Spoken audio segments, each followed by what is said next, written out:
first formed herself into Mahakali, which is the power of desire.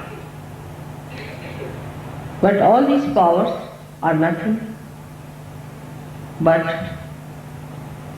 the power of God's love.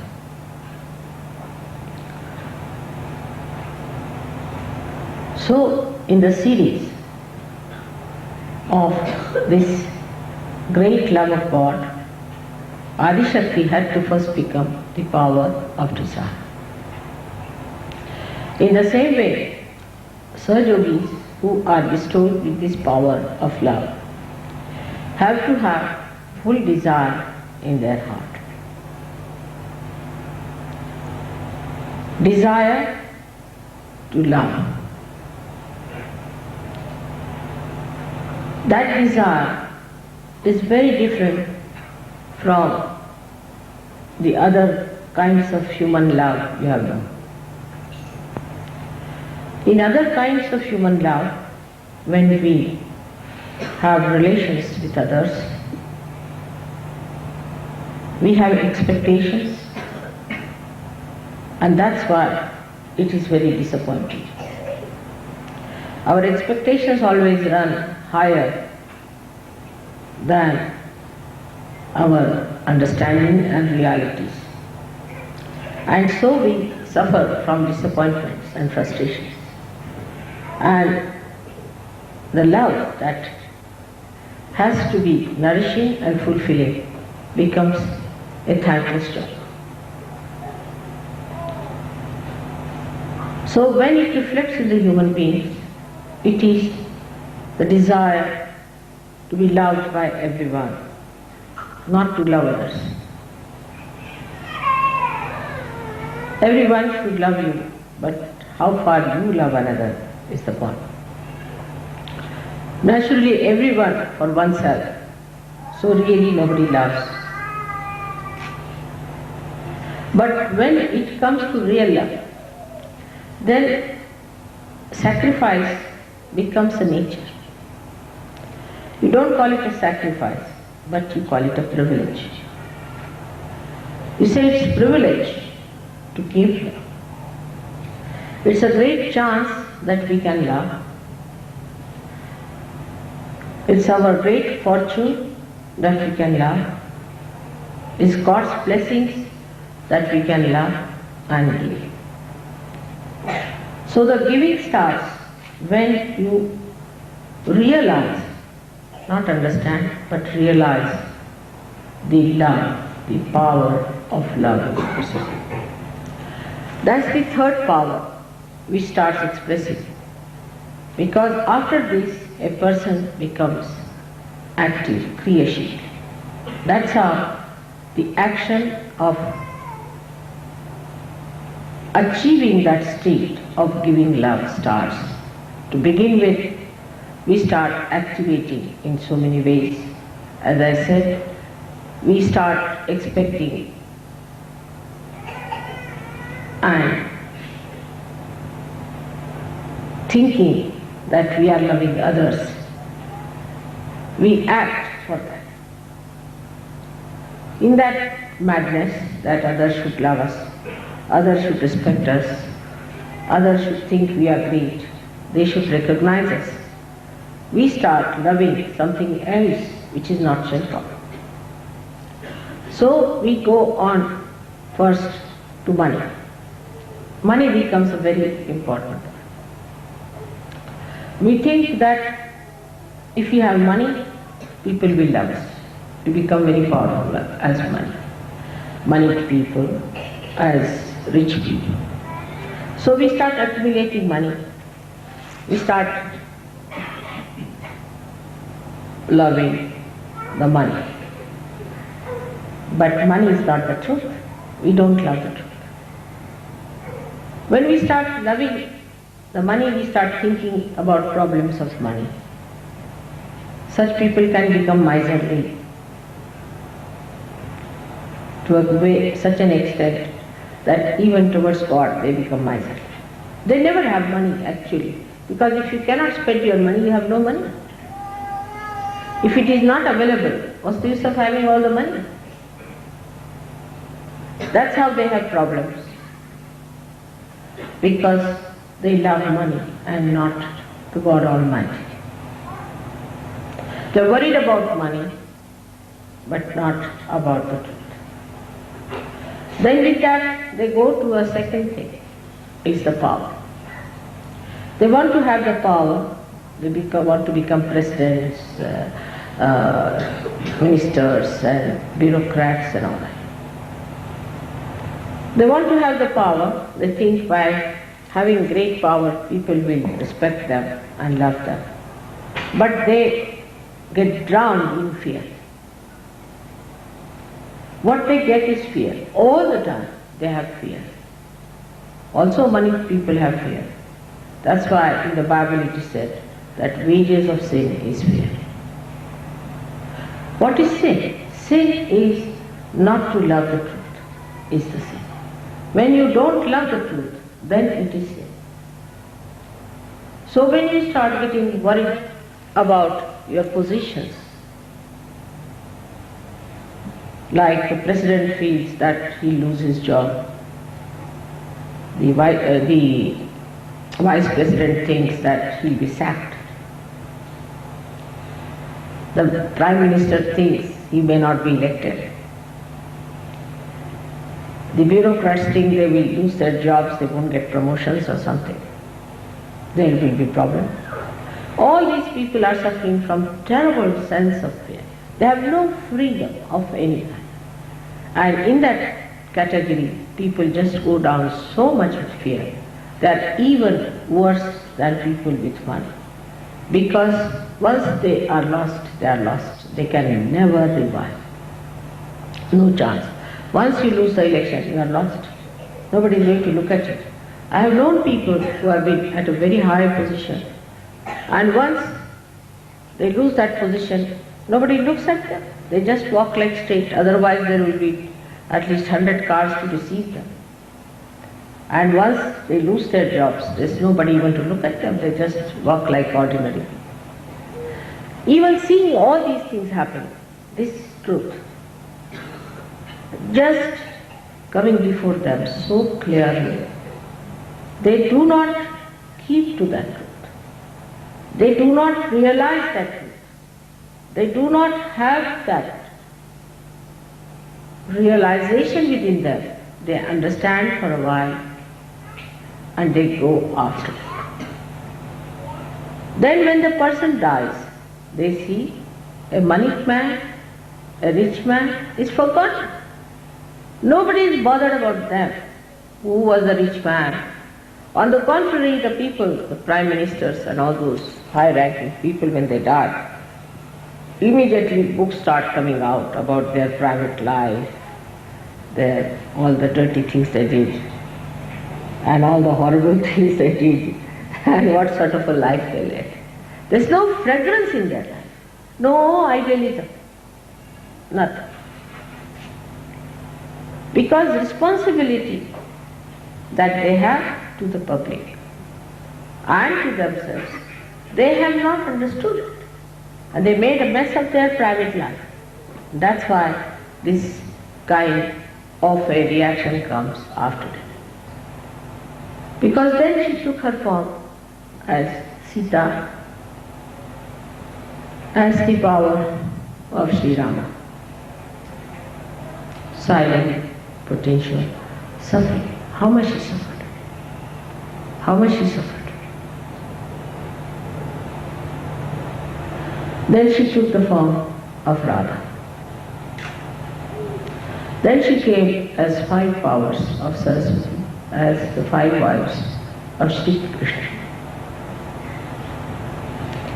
Then she came as Mary. That was the greatest suffering, I think, to see the son being crucified.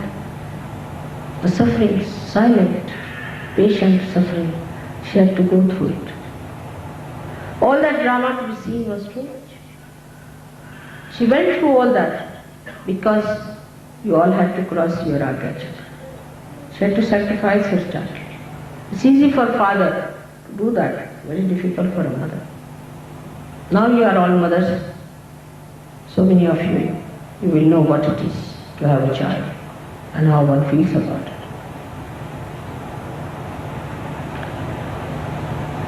After doing that, she comes to the state where you have to give your realization. The work of tremendous patience, Arjuna. Tremendous patience and understanding. Human beings, as the time advanced, have evolved for thought, for realization, but also evolved into very funny, stupid, crooked, nonsensical ways. It's impossible to understand how they go about with their stupid ideas and how troublesome they can be.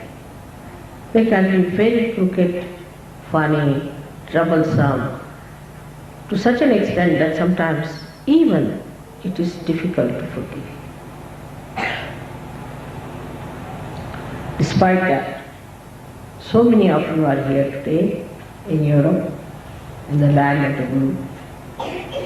Here I find who have got realization. So the mother's pride, mother's joy, knows no bounds, no doubt about it.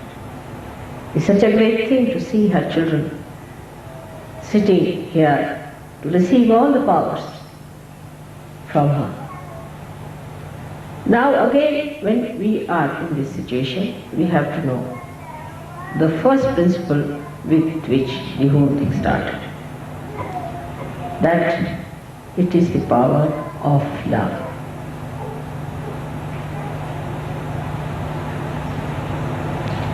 It is the power of love that has brought you to this state. And it's the power of love that you will express and manifest, you will evolve. Now, after coming to Sahaja Yoga, also the temptations become subtler and subtler. We try to do Sahaja Yoga. We try to spread Sahaja Yoga sometimes for the powers. Maybe you are lonely, so you want to have more Sahaja Yogis. Maybe you do it because you think that that's how you spread your powers. Even there are problems on leadership, I find ego problems. There are, somebody is appointed a leader, then another feels bad, this, that, all goes on. I see the drama going on. Like small children, they fight. What is this leadership? It's just artificial. It's not even noted in any newspaper.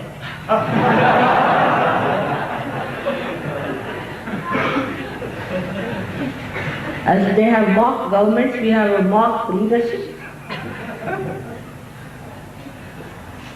So then people fight for that. It becomes subtle.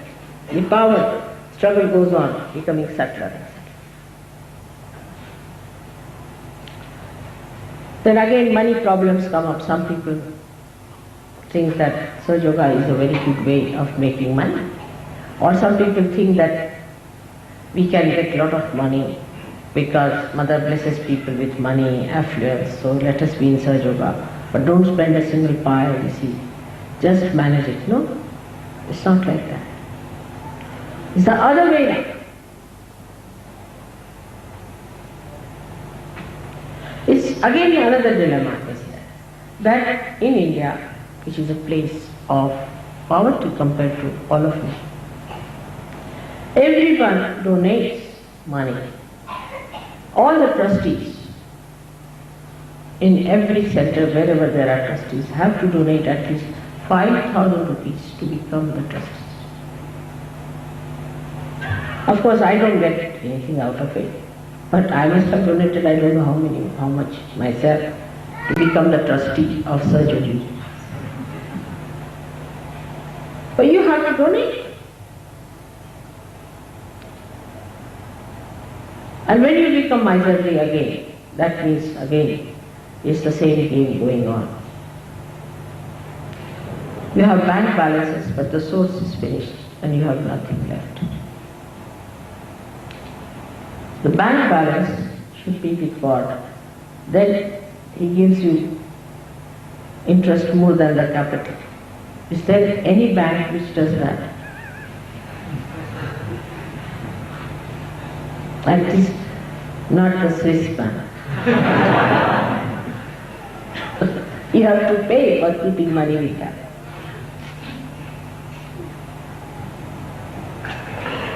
That's how it is. You should always try to go to the source. This becomes subtler and subtler in the sense that people think that now their children are realized souls. Alright, so what? They are not gods, are they? They get so involved with their children. I mean, this is another stupidity women fall into. But to them their child is so important. They get so adherent to the child. I mean, first they used to neglect the children, now they become so attached to their children that they look like glued people all the time. And such children cannot grow properly unless and until you give them freedom. Give them full freedom to grow. But guidance, of course, that they are majestic people, being Sajogis, they are born realized. As a Sajogi, as a good Sajogi, how they should be. Have a report, talk to them, tell them about it, how they should be. Develop that self-respect within them, that they should be like this. Not to glue them to you.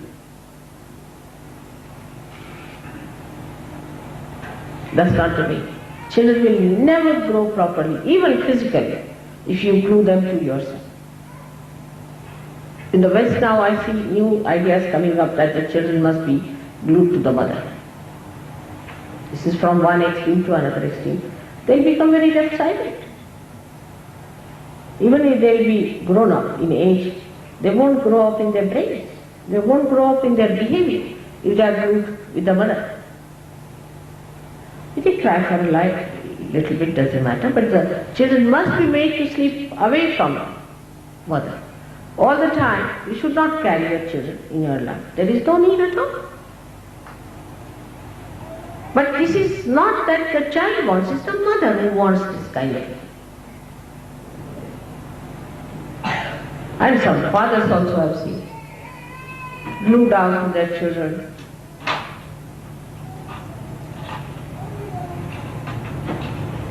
And then they say, mother, my child is spoiled, she's like this, like that.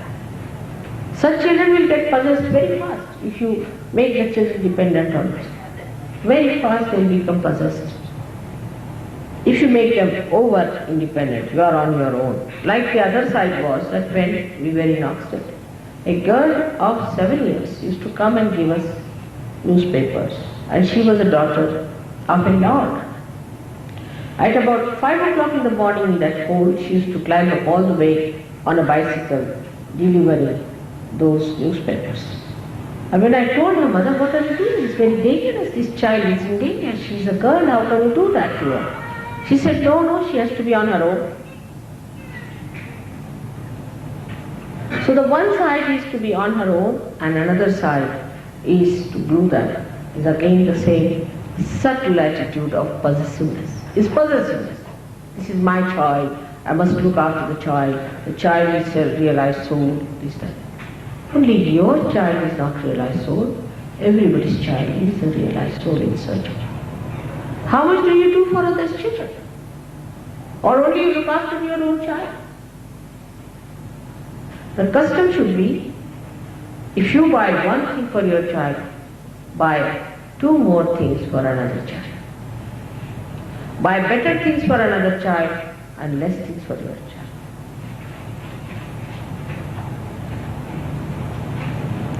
Let your child share his things with others.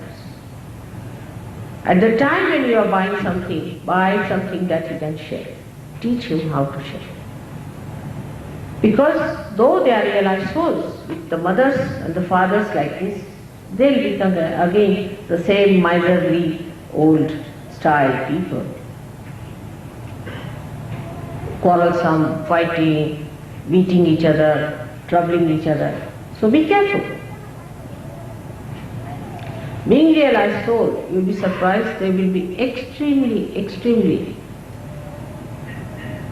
convenient for you. Give them to other Sahajogis to handle. Depend on them, let them look after. And the homogeneous feeling comes through children. Children are the ones who bind each other. But don't touch my child, this is my child. You close the door as soon as somebody comes in. That's you are going back in the same way as your mothers have been. There is no war on in Sahaja Yoga. We are in the domain of God. This realization has to come. There is no need to seek all these useless things, these pleasures of life. Understand your responsibility. That you are Sahaja Yogis first and last and in the middle. And as Sahaja Yogis, what is your duty? Is to be completely dedicated for the betterment and the benevolence of others. Thus the only thing which is going to nourish you to rise.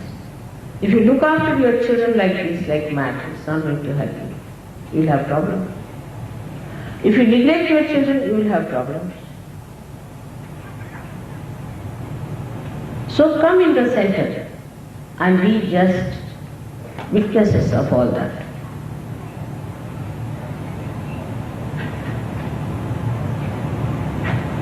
It's a very common feeling in the beginning of a Sahaja Yogi who comes to Sahaja Yoga.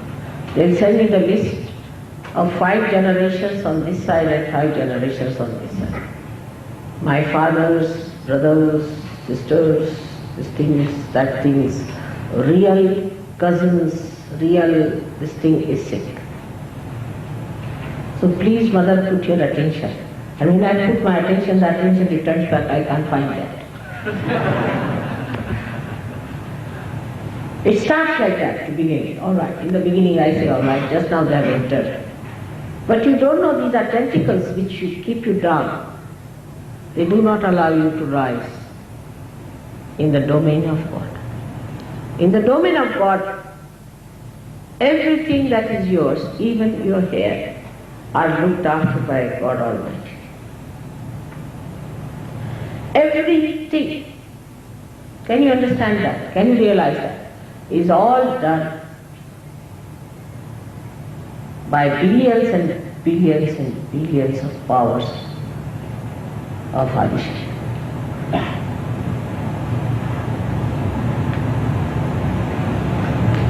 What can you do yourself? Nothing, except for worrying and troubling.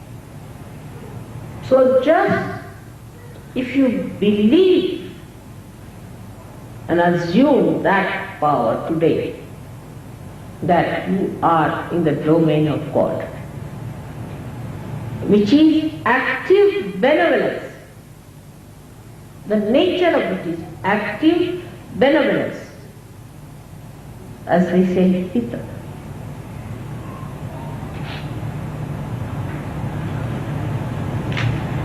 If you are sick, it is for your benevolence.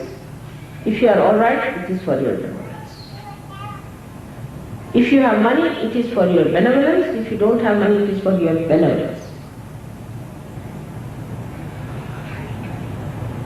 Everything does good for you in the domain of God. Do not judge it according to your own standards.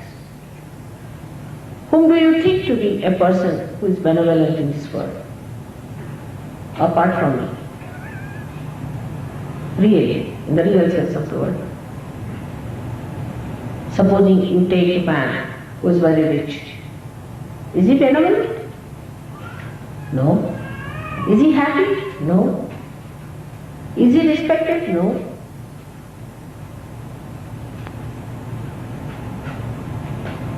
At least he has to be a realized soul to be somewhere near that description. And if you have to ascend in the domain of God, you have to know that everything works through His power. Your activity, your inactivity, your speed, everything is worked through His powers of love. Love can never harm, can never destroy. You go a little ahead of it, and it showers flowers of love. But understand your nature. Supposing you are a left-sided person.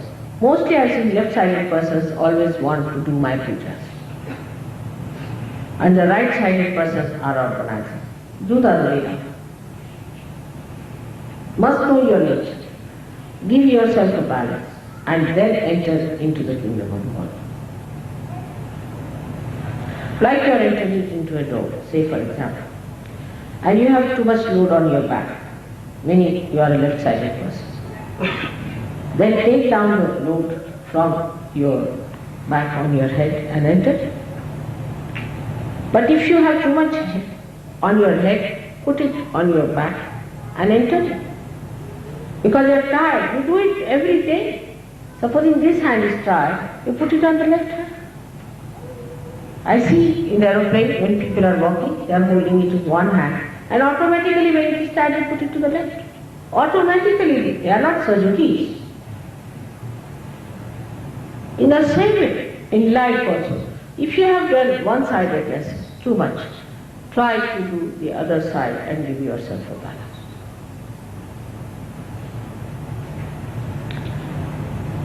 Navratri is the day to give you the balance. Those whose right hand is tired will get the power in the left hand. Those who have the left hand tired will get the power of the right hand to share the load. So those who are having money problems will solve their money problems. And those who have sleeping problems will solve their sleeping problems. But one can say, if somebody has both, then what do they do? I know of somebody, I live there in that country, where they have both the power. They sleep as well as they have no money and they are not bothered.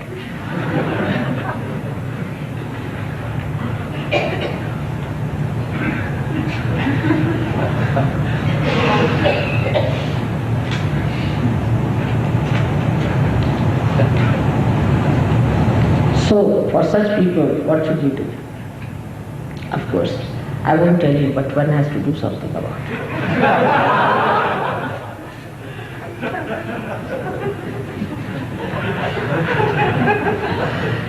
One has to work out something. They just don't move. And if you tell them, answer is, I know, I sleep a lot, I know, I'm like this, I know, that's it. Then what do you say? It stops you completely, you can't go further. If they know what more to be told.